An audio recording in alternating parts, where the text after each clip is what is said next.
Assalamualaikum warahmatullahi wabarakatuh. Mustafa Muhammad sallallahu alaihi wasallam derajat yang jannah syannah syannah jalakatul mukarrabin huwa sanillah mu'alif hadal kitab Sayyid Muhammad Alwi Al-Maliki Subhanallah Husna ba'na wa matina zatina zatina sanna syannah syaikhina huwa sanillah mahatina al-asqiya malam dalam itimaat lillahi ta'ala lahumul fatihah.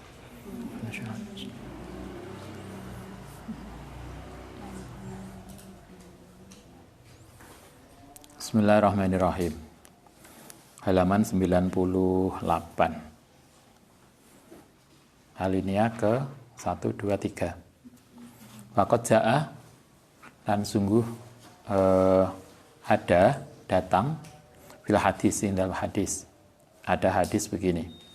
La ayud ana fi ra'si ahadikum bimihtin. Bimihyatin min hadidin khairan lahu min ayamusa atau ayamasa imro'atan la tahilu lahu.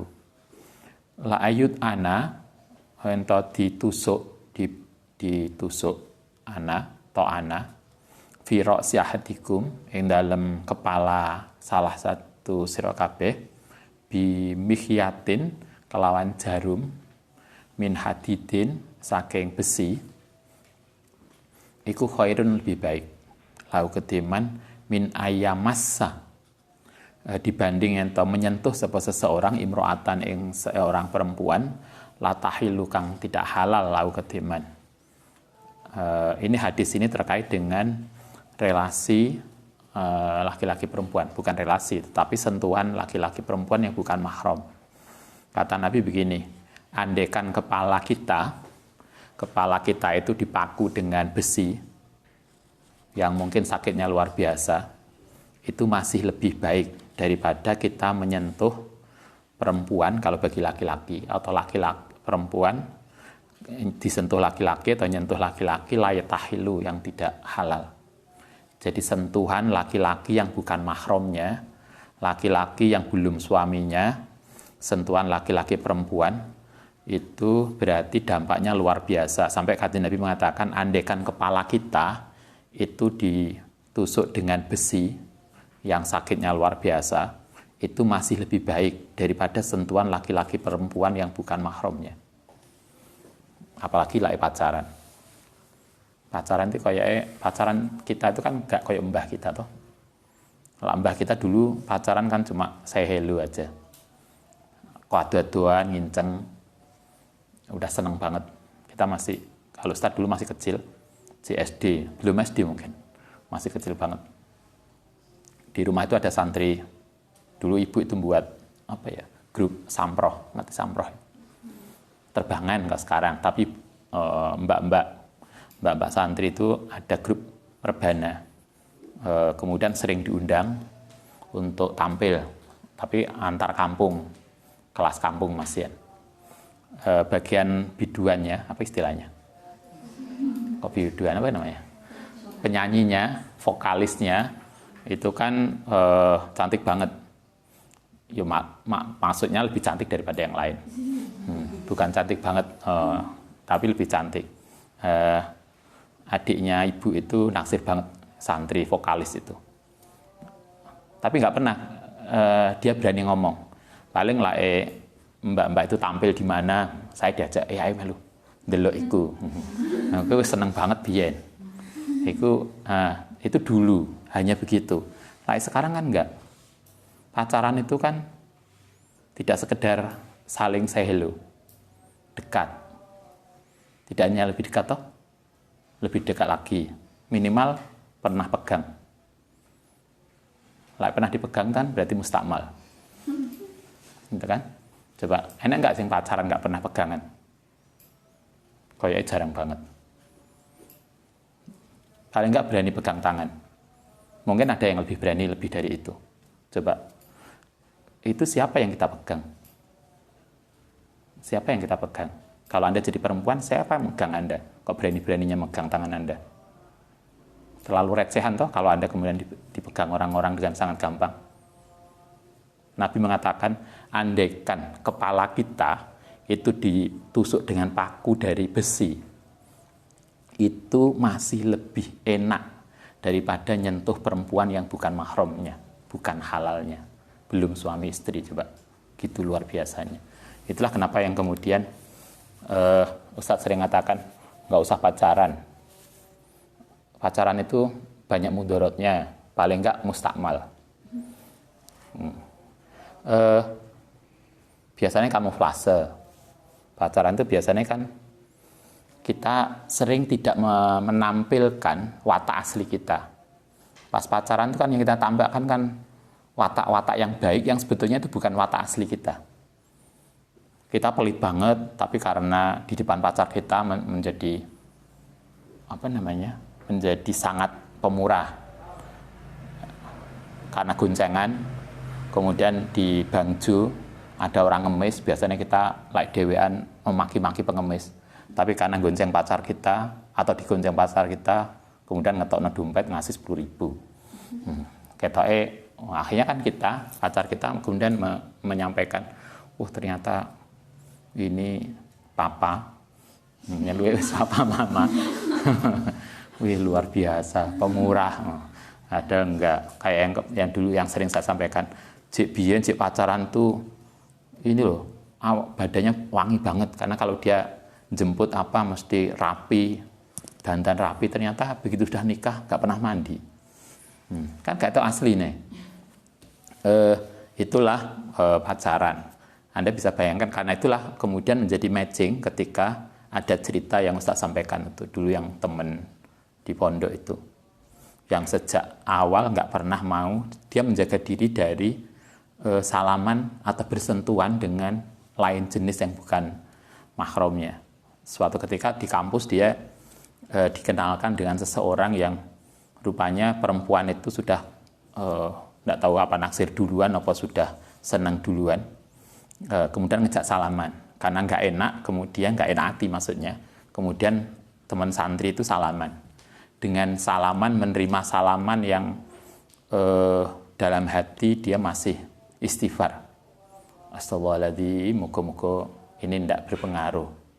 Ternyata apa yang terjadi? Malamnya, kata cerita dia, malamnya dia mimpi mulai ujung jari sampai lengan itu sakit, parah banget. Itu artinya peringatan dari Allah untuk dia. Karena dia sudah berusaha menjaga diri dari sesuatu yang nggak baik, maka Allah kemudian ngasih peringatan. Nah, kita nggak usah dikasih peringatan karena kita sudah nggak bisa diingatkan. Karena sebolak-balik salaman dengan gampang. Artinya itu kan akhirnya sesuai dengan hadis ini, bahwa sentuhan laki-laki perempuan yang itu bukan mahramnya dan bukan halalnya.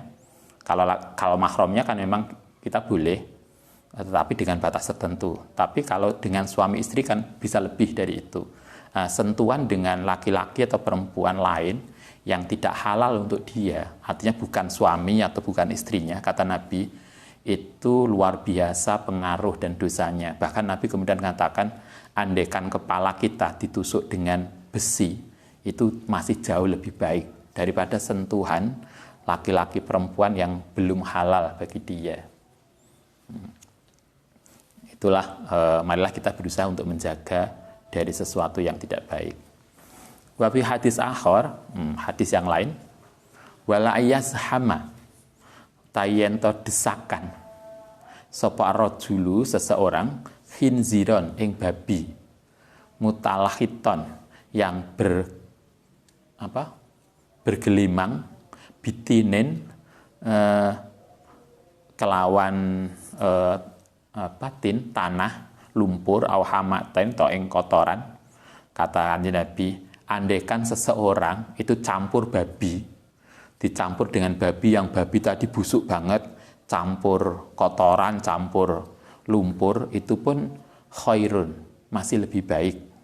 Lahu kediman min ayas hama, dibanding yang berdesakan sopo ahad mangki bahu, ing pundake ahad, mangkibam ro'atin ing pundake seorang perempuan, la tahilu yang tidak halal, lahu kedue man. Kata Nabi bahkan andaikan seseorang itu satu kandang dengan babi, yang babi tadi berlumpur dan busuk karena bergelimang dengan kotoran, itu pun masih lebih baik daripada kita berdesakan dengan perempuan yang bukan belum menjadi suami dan istri kita. Padahal pacaran itu kan gak terima deket. Padahal digonceng, enak tuh sepeda motor sing modelnya paling jengking. Kan susah banget untuk gimana tuh lah digonceng miring juga iso, gonceng madhep mengguri juga iso. Ya kan, sing di depan kan ndek banget, sing digonceng dhuwur banget. Coba itu kan gimana tuh? Itu siapa yang Anda gonceng? Terus siapa yang gonceng Anda? Kemudian direm mendadak, kemudian nubruk ke depan. Terus siapa yang ke Anda rangkul? Kan bukan suami Anda. Terus siapa yang merangkul Anda? Bukan istri Anda. Terus gimana kita mau mempertanggungjawabkan kalau ditanya Tuhan? Itu sopo? Kalau kita kan kemudian di akhirat ditanya, yang kamu rangkul siapa? Yang merangkul Anda siapa?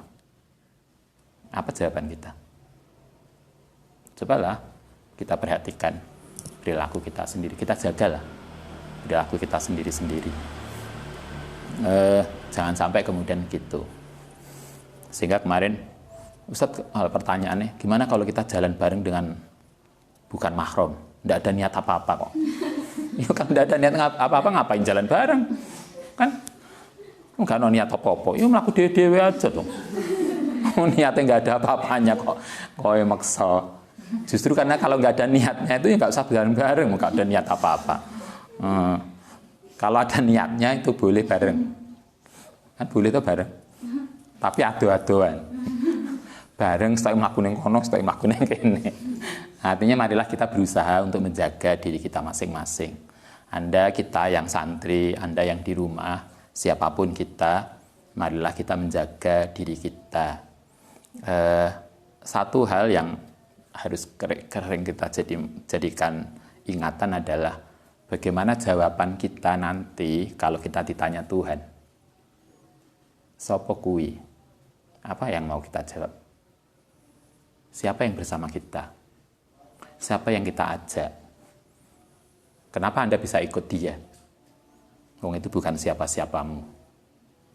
Cobalah gitu kita sama dengan yang kalau kan pertanyaan itu toh yang sering diulang-ulang kalau dalam kita ngaji Minahus Saniyah dulu. Pertanyaan itu kan sama ketika disampaikan oleh Allah. Kalau kita maksudnya hadis kutsinya kan begitu. Kalau engkau merasa mengaku mencintaiku, kenapa malam hari nggak bangun untuk tahajud menemui aku? Kan gitu toh hadis kutsinya.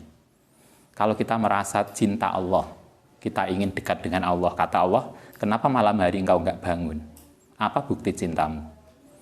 Wong kita dengan orang aja malam minggu apel suara.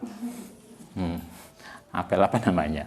Itu kan begitu. Sama dengan ketika kita nanti kemudian di akhirat, kemudian kita pengen syafaat Kanjeng Nabi. Pertanyaannya kan, kok kamu minta syafaat dari Kanjeng Nabi, kata Nabi, apa kamu kenal aku? Terus kalau kita ditanya begitu, apa jawaban kita? Kok neng akhirat kamu butuh aku, kata Nabi, misalnya ditanya, kamu kok butuh syafaat dari aku, apa kamu merasa kenal dengan aku? Apa bukti kita kenal pada Nabi? Mau selawat aja nggak mau, apalagi mengatakan selawat bid'ah. Terus kita itu cinta kepada Nabi itu buktinya apa? Kalau selawat aja nggak mau dan menganggap bid'ah. Terus kalau kita itu nggak mau selawat, terus kita mau berharap syafaat dari Nabi. Kan pertanyaan begitu. Nah, hal ini bisa menjadi perhatian untuk kita, sehingga kita bisa menjaga diri kita. Marilah kita berusaha untuk menjaga apapun perilaku kita, sehingga kemudian apapun perilaku kita itu menjadi terkontrol. Nabi segitunya. Andaikan seseorang itu satu kandang dengan babi, yang babi itu berlumuran kotoran, itu pun masih lebih baik daripada kita berdesakan satu kandang dengan perempuan lain. Gitu kan? Satu grup lah. Bukan satu kandang. La tahilu yang tidak halal untuk kita. Walitasma'a. Walinasma'a lan hendaknya kita bisa mendengar ila khutbatis sahabati maring khutbai seorang sahabat. Ada seorang sahabat perempuan yang luar biasa, al-jalilati yang agung. Namanya Asma binti Zaid. Nama Asma itu ternyata banyak ya. Ada Asma bin Abu Bakar, ada Asma binti Zaid. Kalau di kita ada nggak Asma itu? Jarang nama Asma itu ya. Sekarang, yang sering itu Robi'ah. Sampai sak kelas itu telu papat nama Robi'ah Adawiyah. Kayaknya kalau Anda nanti nikah, kalau mau namakan anaknya, jangan nama yang pasaran lah. Cari nama-nama yang sulit, nggak ono sandunya. Itu kan. Jadi maksud sak kelas nama tertentu sampai luru, telu. Ada nama-nama yang biasa, ada nama-nama yang gak biasa. Mulanya kadang ada sebagian kita kemudian gawe nama apa namanya? Menggunakan bahasa kono luar negeri yang kemudian kita nggak paham juga maksudnya apa. Ben aneh. Kan kewajiban orang tua kan ngasih nama toh. Nama salah satu kewajiban orang tua terhadap anak adalah ngasih nama yang baik. Biasanya kemudian digandeng jenenge bapake sampai jenenge ibuke sebagai simbol bahwa itu adalah hasil kreasi berdua. Kan produk bersama akhirnya distempel dengan nama ayah dan ibunya. Nah, ada kan, ya terserah, Anda bisa juga begitu. Asma ibinti Zaid ibnu Sakan al-Ansori, seorang sahabat Ansor. Tusawiru lana menggambarkan sopo sahabat Asma tadi lana maring kita ya. Halatal mar'ati ing keadaane seorang perempuan al muslimati ala ahdil islami ngatasi masa Islam awal. Wa mahiya alaihi min ifatin wa malan barang ya kang utawi Asma atau tadi muslimah hal ngatasi ma min ifatin saking usaha untuk menjaga diri ifah. Ifah itu akeh jeneng ifah. Ifah itu maksudnya kita berusaha menjaga sesuatu dari yang tidak baik. Wasianatin lan maksudnya menjaga diri. Wabtiatin lan menjauhi anmawatinit tahumi tuhami atau tuhmi saking tempat-tempat yang buruk. Asma ini dikenal orang yang sangat luar biasa. Beliau seorang sahabat yang kalau bahasa kita seorang yang sufi, orang yang ifah, orang yang menjaga diri dari tempat-tempat yang baik, yang buruk. Wasubhati lan perkara subhat waltilati lan menjaga saking pergaulan campur laki-laki perempuan. Takulu ngucap sapa hadil mar'ah perempuan ini radhiyallahu anha Rasulullah sallallahu alaihi wasallam. Suatu ketika Asma ini sowan Kanjeng Nabi. Kemudian dia bilang begini, ya Rasul, ini sedunia ingsun iku rasuluman dadi utusane wong waroi yang di belakangku min jama'ati nisa'il muslimin saking jamae perempuan muslim. Maksudnya Kanjeng Nabi, saya ini pemimpin kaum perempuan. Saya mewakili mereka. Apapun kata saya, jadi ini anggota pengajian, ketua pengajian atau ketua RT. Pokoknya semua perempuan di daerah saya itu mengikuti apa kata saya. Nah, sekarang saya mewakili mereka untuk bertanya tentang sesuatu. Kuluhuna utawi semua nisaul muslimin tadi iku yakulna ngucap bikauli kelawan ucapanku. Artinya mereka mengikuti apapun kataku. Wa ala misli ra'i lan ing atase upamane pemikiranku. Semua sama. Nah, sekarang ini pertanyaannya Asma. Innallaha asduni Allah taala iku ba'asaka ngutus sapa Allah ka ing tuan ila rijali maring laki-laki wan nisa. Kanjeng Nabi, jenengan itu kan dadi utusane Allah untuk laki-laki dan perempuan. Oke. Fa amanna, karena itu iman sapa kita bika kelan tuan. Wa tabaknaka lan ngikuti sapa kita ka ing tuan. Fa nahnu ta kita maksyaron nisa orang-orang perempuan iku maksuratun kurang, mahduratun terlemah. Tetapi kan walaupun kami itu beriman pada jenengan, pada kanjeng Nabi, tapi kan kita sadar ada hal-hal yang kurang di antara kami, kaum perempuan. Apa itu? Tugas kita itu lebih banyak qawaidul buyutin, jaga rumah. Kami sebagai istri itu kan tugasnya lebih banyak jaga rumah. Wa mawadi'u syahwatirisa, lan jadi tempat dalam kasarannya, kami ini kan perempuan ini menjadi penyaluran syahwati laki-laki yang sering terjadi. Wa hamilatu auladihim, dan mengandung anak-anak mereka. Kami ini bagian rumah, bagian lokalan, bagian rumah, jaga suami. Fa inna rijala, saat temene laki-laki iku fuddilu, diberikan kelebihan bil jum'ati, kelan jum'atan. Kalau laki-laki enak bisa jum'atan, kami perempuan kan gak wajib. Wa syuhudil janaizi, lan menyaksikan jenazah, ikut ke kuburan. Perempuan, laki-laki boleh, tapi perempuan kan tidak semua boleh. Karena itu bahkan sebagian kan masih ingat kemarin ada pertanyaan, boleh nggak seorang perempuan ikut ke kuburan ngeterne jenazah bapaknya misalnya. Dulu nggak boleh karena khawatir pingsan duluan sebelum jenazah diletakkan. Biasanya begitu, tapi kalau Anda kan enggak. Anda ini kan tahes. Oh bahasanya tahes ya, bahasa yang kuat itu, perempuan yang kuat melihat jenazah orang tua kita tegar. Kalau Anda tegar, walaupun Anda perempuan tapi tegar, sehingga kemudian tidak khawatir kalau misalnya orang tua kita meninggal, keluarga kita meninggal, kemudian dibawa ke kuburan, kita tegar, tidak akan pingsan melihat jenazah keluarga kita dimasukkan liang lahat. Maka Anda boleh ikut ke kuburan.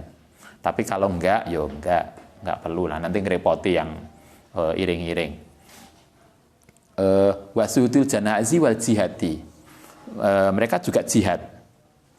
Faidah kharaju, maka nalikane keluar sapa laki-laki, para suami tadi keluar lili jihati maring jihad, hafidna njogo sapa kita lahum amaring laki-laki amwalahum ing hartane. Kanjeng Nabi enak ya laki-laki itu, mereka iso jihad, lah mereka berangkat, kami di rumah bagian jaga omah. Waro baina lan menjaga ngatur sapa kita amwal auladahum ing anak-anaknya. Anake kami yang bagian ngeramut anak, jaga omah dan seterusnya. Afanu syarikuhum, ana ta bisa menyaingi sapa kita hum ing laki-laki fil ajri dalam pahala ya Rasul. Kata Asma tadi, Kanjeng Nabi enak ya laki-laki itu bisa jihad, bisa nganterin jenazah, bisa sholat Jumat dan seterusnya. Kira-kira kami bisa nggak mendapatkan pahala yang sama dengan mereka? Itulah hebatnya para sahabat itu. Jadi kalau ada orang yang punya kelebihan tertentu, dia iri untuk mendapatkan hak yang sama. Kayak misalnya ada ini kamar A dan B, enek tugas ngaji, kamar C iri. Loh, kita kok gak bagian ngaji? Mestinya begitulah lah. Ini yang kamar C roan resik-resik, sing kamar B, loh kita kok nggak bagian resik-resik, mestinya kan kita juga harus sama dong, kan biar pahalanya sama. Kita jarang ya begitu. Yang protes, Ustaz kok kami nggak diperintahkan ikut ngaji ya? Padahal kan yang lain ngaji. Lah sahabat dulu begitu. Nah, sekarang jarang banget kita melihat itu. Padahal mbak ini kalau ada anak kecil gak gelem sekolah, anak kecil gak mau ngaji, biasanya orang tuanya kan sibuk ke kiai untuk dicarikan doa agar anaknya sregep ngaji. Tapi lae bapake gak ngaji, gak ono sing sowan kiai njaluk ditungakno rajin ngaji. Gitu kan? Nah, cobalah kita pikirkan. Sahabat-sahabat dulu begitu. Kok enak mereka dapat kok. Terus kami apa yang perempuan? Itu pertanyaan yang luar biasa. Ketika seseorang mendapatkan pihak lain mendapat kelebihan, mereka iri untuk hak yang sama. Faltafata, mongko kemudian noleh sapa Rasulullah. Begitu ada sahabat perempuan tadi apa bahasa kita protes ya ke Kanjeng Nabi karena kok beda laki-laki perempuan. Maka Nabi kemudian menoleh kepada Asma. Biwajihi kelan wajahi Nabi ila ashabi. Kemudian Nabi memperhatikan. Berarti di situ ada laki-laki, ada perempuan. Jadi Nabi lagi kumpul dengan sahabat laki-laki. Asma tadi datang. Kemudian cerita tadi, kok enak laki-laki itu, iso ini, iso gini. Loh kami pahala, terus kami bagaimana bisa mendapatkan pahala yang sama? Nah, Nabi kemudian memperhatikan para sahabat.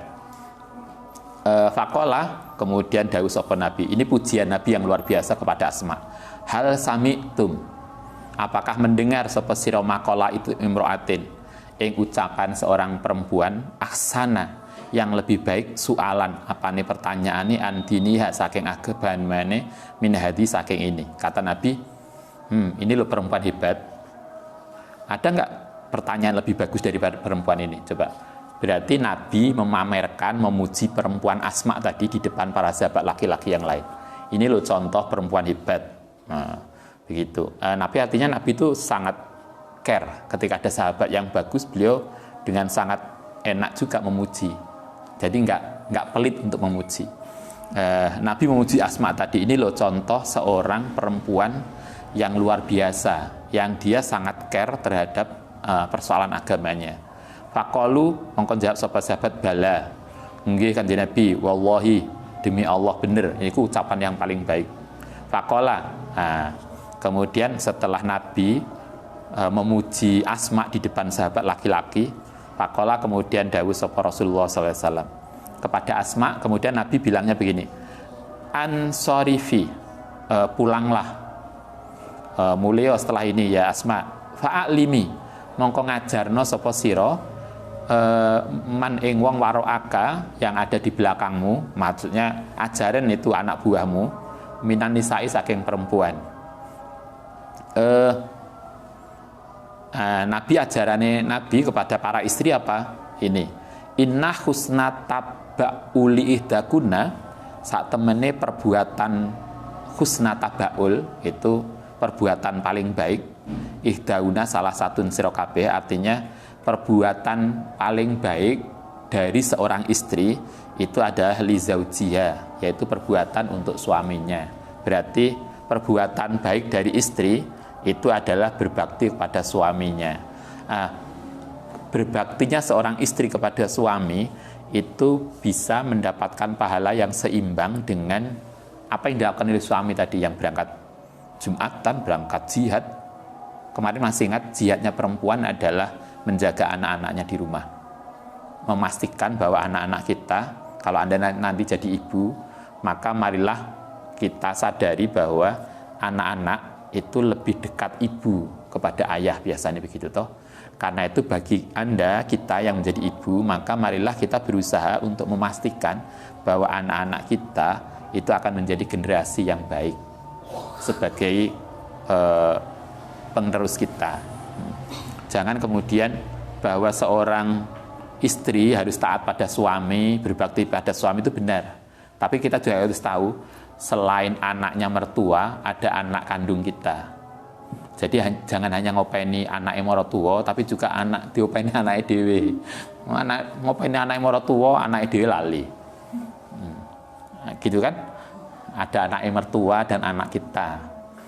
Anaknya mertua itu suami atau istri kita, tapi kan ada anak keturunan kita yang harus kita siapkan, yang mana anak kita akan menghadapi problem yang tidak sama dengan kita. Karena itulah Anda ingat dawuh Sayyidina Ali, ajari anakmu dengan baik karena anakmu tidak dilahirkan untuk masa waktumu. Gitu kan? Jadi kalau masa kita sadar, contoh paling mudah begini. Dulu zaman Ustaz kuliah S1, IP minimal itu hanya 2,75. Itu udah bagus banget. Jadi 2,75 itu sudah bisa jadi dosen. Karena sudah bagus, 2,75. Tapi setelah itu kan naik toh menjadi 3,0. Nanti anak-anak kita, berarti anak, kalau dalam hitungan ini zaman Ustadz itu kan 2,75, tapi zaman anak kita, zaman Anda, itu kan nggak cukup 2,75. Karena itu kan kita harus menyiapkan anak kita Karena anak kita itu tidak hidup untuk zaman kita, tapi untuk zaman depan. Yang tantangannya mungkin jauh lebih berat daripada tantangan yang harus kita hadapi. Biar zaman saya nggak usah naik komputer, nggak usah laptop, nggak usah kuliah online. Kan saya harus online. Dulu malah nyekel HP anak kecil nggak boleh, sekarang malah wajib HP. Karena TK aja online, SD aja online. Akhirnya kan online karo turu. Yang kecil-kecil wes melengger dengan online. Artinya zamannya beda. Karena itulah maka kita harus menyiapkan itu. Salah satu karena nafas ibu itu lebih dekat dengan anak-anaknya, maka perhatian seorang ibu itu menjadi lebih penting kepada anak-anaknya. Itulah kenapa kalau kita ngaji karyanya Al-Ghazali, Muhammad Al-Ghazali, itu kan kemudian dikatakan seorang istri, seorang perempuan itu boleh kerja di luar rumah. Andai kan Anda jadi dosen, Anda jadi apapun boleh, tetapi juga harus diingatkan bahwa anak-anak kita itu jangan sampai kemudian broken. Jangan sampai kemudian bapaknya kerja, ibunya kerja, anaknya gak ono sing ngrawat. Nah, terus siapa yang akan menyiapkan masa depan anak-anak kita? Itulah yang harus kita pikirkan. Artinya itu menjadi penting. Salah satu perbuatan baik dari seorang istri adalah berbakti pada suami. Wa talabiha, lan oleh mencari oleh seorang istri limardotihi maring ridone suami. Wa tibaiha, lan mengikuti limuwafaqatiha maring sesuatu yang sesuai dengan kemauan suami. Ya'dilu, bersikap adil kulama, maring semua barang zakarot yang nutur, yang melaporkan sopo istri lirijali maring suami. Seorang istri juga harus adil untuk melakukan sesuatu yang dilaporkan pada suami. Misalnya contoh paling mudah belonjo, 50.000 belonjo, ya Allah mas mau luar kabel. Akhirnya kan harga berambang dinaikkan, ini dinaikkan agar bisa saving. Nah kan itu kan berarti kita tidak cukup adil. Untuk kenapa harus ngomong begitu, kenapa nggak ngomong misalnya lebih jujur lebih bagus toh, berani jujur baik gitu ya, jargonnya KPK. Jadi kan kenapa Kak, misalnya Anda nggak perlu harus berbohong pada suami. Mas ini belanja ini 50.000 kayaknya kurang karena selain belanja ini saya butuh bakso ini 30.000. Misalnya kan lebih enak gitu daripada ngomong bulat gitu. Ini belanjanya yang jelas ini bakso yang pasar itu enak banget. Saya sejak kemarin pengen. Bakso ini sudah ada tulisannya, bakso minimal 30.000. Saya pengen beli itu. Kan lebih enak begitu daripada harus berbohong. Nah, itulah yang disebut dilu kulama zakarot. Jadi bersikap adil, jangan kemudian beda. Jadi artinya kita adil itu kan juga bukan hanya keluar tapi juga kepada diri kita. Fangsarofa, maka kemudian pulang sapa Asma waya, begitu diomongi kali Kanjeng Nabi bahwa amal yang pahalanya bisa membandingi suami-suami tadi yang jihad itu adalah berbuat baik di rumah dan pada keluarganya. Apa yang dilakukan oleh Asma? Waya hale wa utaya Asma itu yuhallilu, maca tahlil wa tukabbiru, lan takbir. Kalau bagi kita, mari diomongin langsung takbir, Allahu Akbar, terus baru mulai. Gitulah, saking senengnya. Ternyata perempuan itu bisa juga mendapatkan pahala seperti pahalanya laki-laki, yaitu jihad. Bedanya kalau laki-laki jihadnya di medan perang, kalau perempuan jihadnya di rumah dengan cara mengatur rumah dan mempersiapkan anak-anaknya menjadi anak-anak yang baik. Itu bisa sama toh. Kalau orang kaya bisa naik haji sehingga dapat haji mabrur. Tapi bagi kita yang uangnya pas-pasan bisa juga mendapatkan haji mabrur, yaitu dengan Jumatan. Karena Jumatan itu kan hajinya orang miskin. Sehingga kalau kita masih miskin, belum punya uang untuk ini, bolak-balik Jumatan. Tapi Jumatan itu hanya seminggu sekali loh ya. Walaupun pahalanya banyak, seminggu sekali. Nggak boleh lebih dari seminggu sekali. Jumatan. Istibsyaron sebagai rasa gembira. Bima kelan barang kola kang ngendika laha maring Asma tadi sapa Rasulullah sallallahu alaihi wasallam. Rawahu Ibnu Abdul Bari fil Isti'ab. Ini diceritakan oleh Abdul Bari di kitab Al-Isti'ab. Baik, saya kira gitu. Nanti kita lanjutkan. Masih satu halaman. Ada pertanyaan?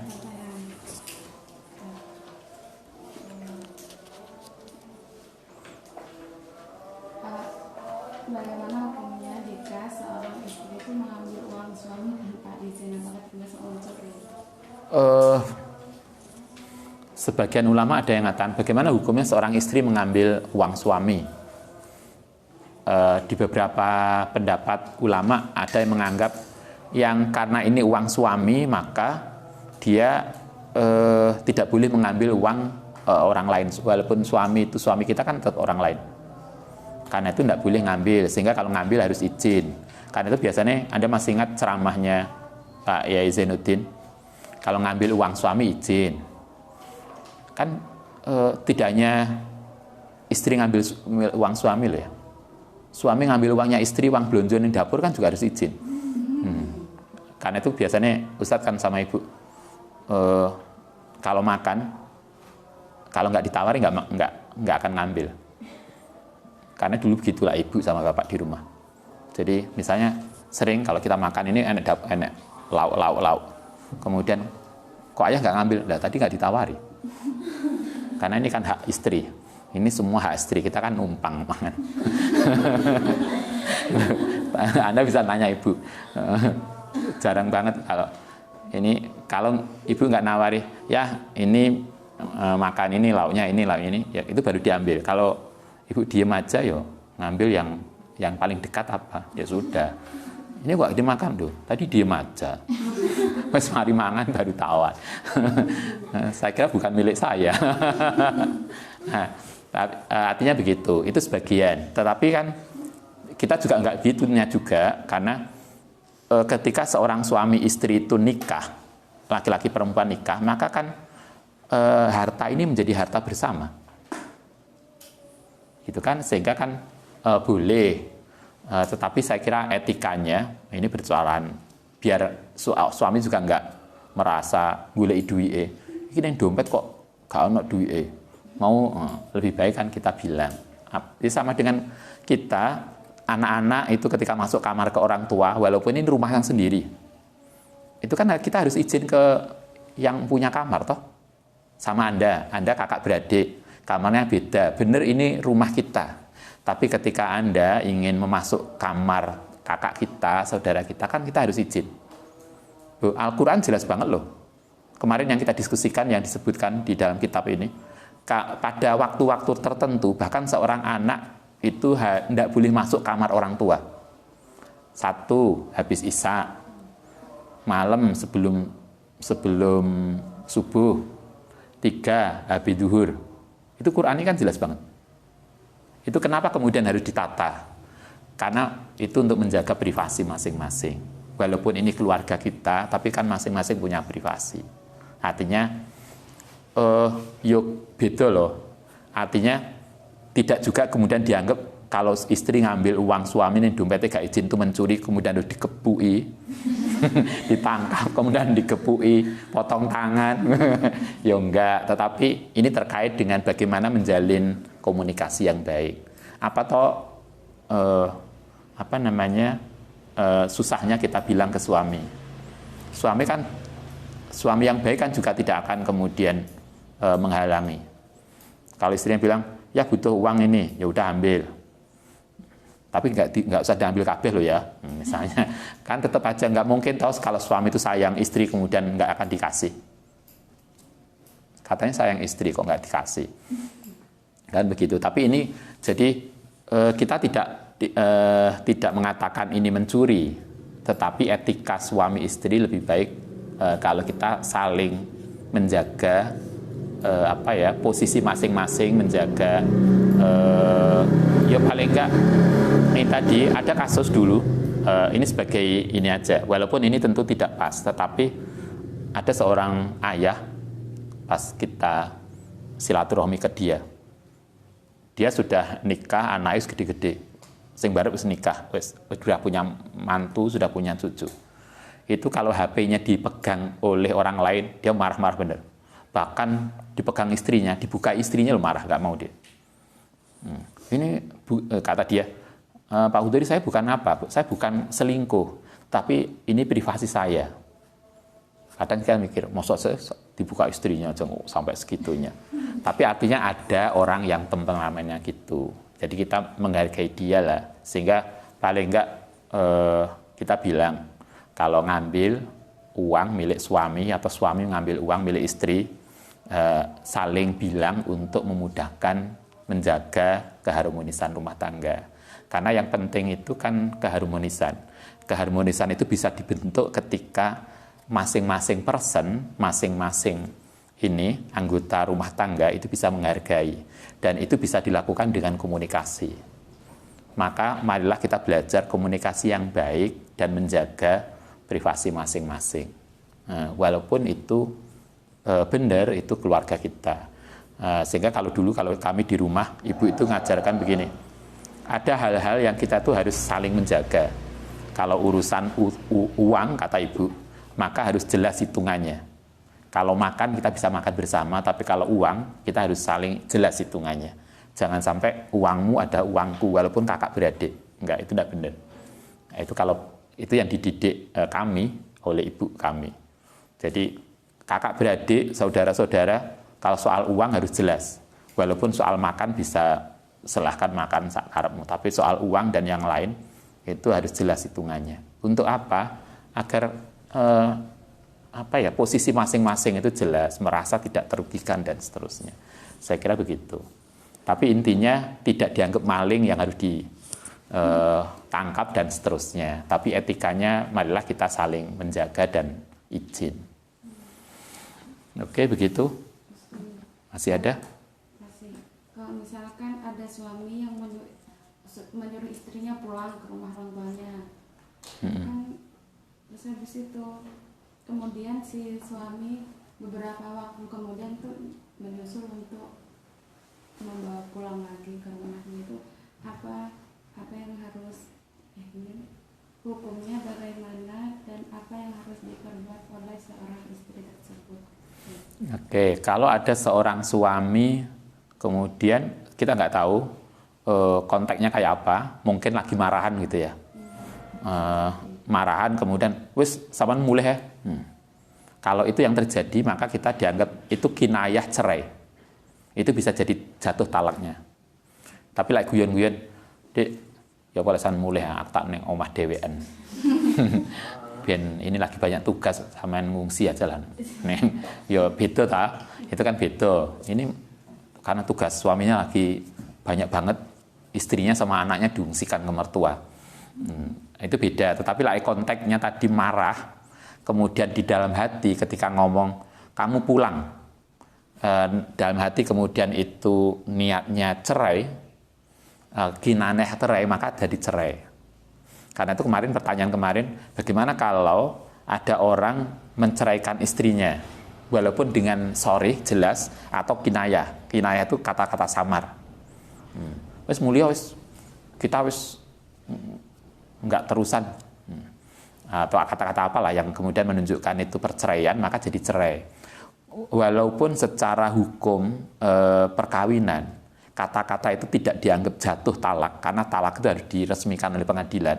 Tapi untuk hati-hatinya, maka kalau kemudian ingin rujuk, maka bisa dibangun nikah, bangun akad nikah. Ada tuh biasanya nih kampung, kemudian ngundang sesepuh untuk menikahkan kembali. Untuk istilahnya bangun nikah, karena kita khawatir ada perilaku kita, ucapan kita yang membuat nikah kita talak, rusak, sehingga harus bangun nikah. Itu untuk hati-hatinya kalau kita bicara dalam soal fikih, karena dalam fikih itu kan khususnya pernah kawinan itu kalau kita salah, itu kan akhirnya bisa berdampak pada zina. Persoalannya kan itu. Dan itu luar biasa besar persoalannya. Sehingga marilah kita belajar hati-hati. Sehingga sering yang Ustadz sampaikan, marilah kita belajar sama-sama mempunyai komitmen untuk tetap mempertahankan pernikahan kita. Karena nikah itu adalah ibadah. Jangan sampai terbersit apapun di dalam pikiran kita untuk lepas atau cerai. Itu kita harus punya komitmen. Suami istri harus sama-sama punya komitmen. Karena kalau tidak, kita sudah susah untuk mempertahankannya. Oke, saya kira begitu. Nanti bisa dicatat. Ini sudah nggak sabar. Al-Fatihah.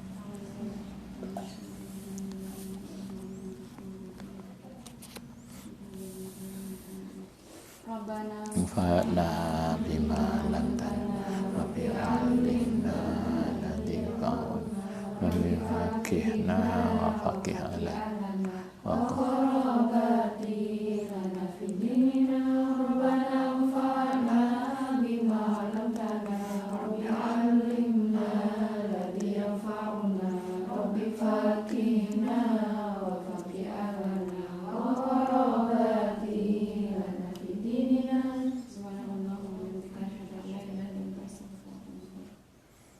Assalamualaikum warahmatullahi wabarakatuh.